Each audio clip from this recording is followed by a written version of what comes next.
जिले से जहां कल भारतीय जनता पार्टी के राष्ट्रीय अध्यक्ष जेपी नड्डा का रीवा में चुनावी दौरा हुआ, जहां पर उन्होंने रीवा जिले की कई विधानसभा सीटों पर चुनावी जनसभा को संबोधित कर रोड शो भी किया। जहां पर कल त्योंथर में रोड शो किया, साथ ही रीवा सहित सिमरिया विधानसभा क्षेत्र का चुनावी दौरा भी किया और जनसभा को संबोधित किया। आपको बता दें कि भारतीय जनता पार्टी से सिमरिया विधानसभा में केपी त्रिपाठी उम्मीदवार हैं, जिनके सामने अभय मिश्रा कांग्रेस उम्मीदवार है। जहां पर सिमरिया में अभय मिश्रा के उम्मीदवार बनाए जाने पर लगातार बीजेपी कार्यकर्ताओं का कांग्रेस में सदस्यता लेने का सिलसिला जारी है और बीजेपी सूबे में बिखरती नजर आ रही है। ऐसे में राष्ट्रीय अध्यक्ष का विधानसभा में चुनावी दौरा अहम माना जा रहा है।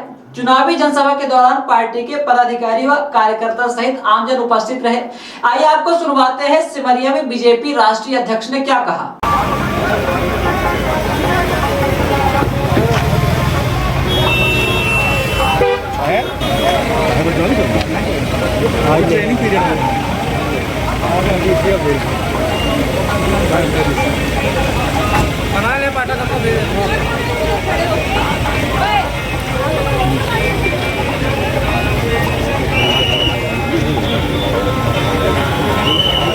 कड़ी में मैं निवेदन करूंगा सिमरिया क्षेत्र के भारतीय जनता पार्टी के प्रत्याशी केपी त्रिपाठी जी का कि वो हमारे आज के इस कार्यक्रम के मुख्य अतिथि राष्ट्रीय अध्यक्ष सम्माननीय जेपी नड्डा जी।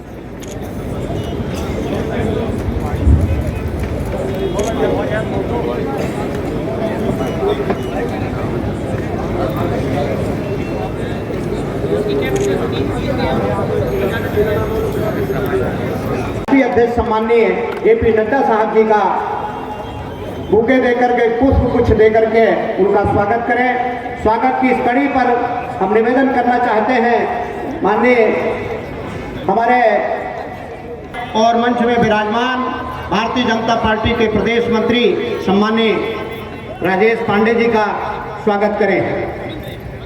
भारतीय जनता पार्टी के प्रदेश के मंत्री सम्माननीय राजेश पांडे जी से आग्रह करेंगे कि माननीय राष्ट्रीय अध्यक्ष जी का पुष्प गुच्छ देकर के स्वागत करें। स्वागत की इस कड़ी पर हम निवेदन करना चाहते नीता आदिवासी जी जो हमारे जिला पंचायत के सम्माननीय अध्यक्ष हैं और मंच में भारतीय जनता पार्टी मध्य प्रदेश के हमारे मंत्री सम्माननीय राजेश पांडे जी भी विराजमान हैं। आप सभी का इस मंच पे हार्दिक स्वागत है, हार्दिक अभिनंदन है। स्वागत की इस कड़ी पर मैं निवेदन करना चाहता हूँ मध्य प्रदेश जो हमारे भारतीय जनता पार्टी के जिला अध्यक्ष हैं सम्माननीय डॉक्टर अजय सिंह जी को कि वो आएंगे और सम्माननीय हमारे राष्ट्रीय अध्यक्ष साहब का पुष्प गुच्छ देकर के स्वागत करेंगे। एक तरफ हम आपके विकास के लिए सड़क, बिजली, आपके विकास के लिए स्कूल, आपके लिए सोलर पावर के लिए काम करना, आपके विकास के लिए दिन रात जुटना, सड़कें बनाना, चौड़ी सड़कें बनाना, हाईवेज बनाना, हम उसके लिए जुटे हैं। और ये हवा में भी घोटाला, ऑगस्टा हेलीकॉप्टर का घोटाला, जमीन पर भी घोटाला, रेत घोटाला, चीनी घोटाला, गेहूं घोटाला, चावल घोटाला और पाताल में भी घोटाला, ऊपर से नीचे तक तीनों लोक में घोटाला करने वाले ये कांग्रेस पार्टी है, ये आप समझिए। अब आप बताइए 17 तारीख को कमल खिलेगा कि नहीं? खिलेगा कि नहीं? अब मेरे को सिर्फ आपका वोट नहीं चाहिए, आपके पड़ोसी का भी वोट चाहिए।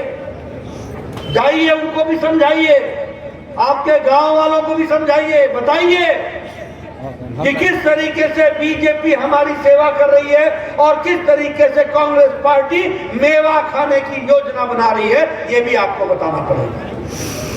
इसलिए मैं आपको सिर्फ निवेदन करने आया हूं कि आप केपी त्रिपाठी जी को जिताएं, सिमरिया का आप विकास दिखाएं और सिमरिया के विकास के साथ साथ रीवा का लाभ लिया।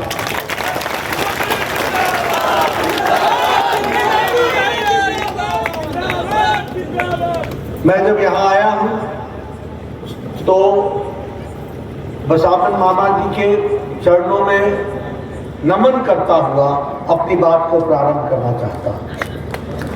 हम जानते हैं कि इस पवित्र भूमि में किस तरीके से केपी त्रिपाठी जी ने आप सबकी सेवा की है। मैं इनका वक्तव्य सुन रहा था। मित्रों, ये देखो, आपने चुनाव 17 तारीख को अपने कीमती वोट से आपने चयन करना है। चयन करने में आप एक बात ध्यान में लेंगे कि ये भारतीय जनता पार्टी के ही नेता का संस्कार है, ये भारतीय जनता पार्टी की ही संस्कृति है कि अगर वो चुन के आता है तो चुनने के बाद वो जो लोगों के लिए काम करता है वो लोगों के सामने रखने की हिम्मत रखता है, वो केपी त्रिपाठी है।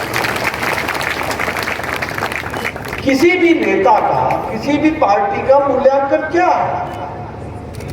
मूल्यांकन ये है कि जो कहा वो किया और जो नहीं भी कहा वो भी करके दिया, ये उसका मूल्यांकन है। और मुझे लगता है कि केपी त्रिपाठी जी इस मामले में उन्होंने 100 में 100 नंबर, 100 से ज्यादा नंबर लिए हैं, ये भी हम सकते हैं। देखिए, चुनाव आपको जो करना है वो सिर्फ केपी त्रिपाठी जी का नहीं करना है। इस चुनाव के माध्यम से आपने मध्य प्रदेश का हित, रीवा का हित और सिमरिया का हित, इसको भी आपने साधना है, इसको भी आपने किया। और मुझे लगता है कि वह आप त्रिपाठी जी के माध्यम से कमल खिलाकर कर सकते हैं, उसमें आपका लाभ है, उसमें आपके हित की रक्षा है। अब देखिए, आप बताइए मुझे, जब से मोदी जी की सरकार आई है तब से देश आगे बढ़ा है कि नहीं बढ़ा है? बढ़ा है कि नहीं बढ़ा? देश का नाम हुआ है कि नहीं हुआ? आप बताइए, जब सारे दुनिया की अर्थव्यवस्था लड़खड़ा रही है, चरमरा रही है, तो भारत देश मोदी जी के नेतृत्व में मजबूती से खड़ा है कि नहीं खड़ा है? आप बताइए, 11वें नंबर की अर्थव्यवस्था से ब्रिटेन को पछाड़ के 5वें नंबर की अर्थव्यवस्था हो गई कि नहीं हो गई? ये कैसे हुआ? ये ऐसे हुआ कि आपने इस उंगली से बटन दबाकर जनार्दन जी को आपने दिल्ली भेजा, मध्य प्रदेश के एमपीओ को दिल्ली भेजा और दिल्ली में मोदी जी प्रधानमंत्री बने, दोबारा बने और उनके नेतृत्व में सही दिशा, सही नीति लेकर के देश आगे बढ़ाइए।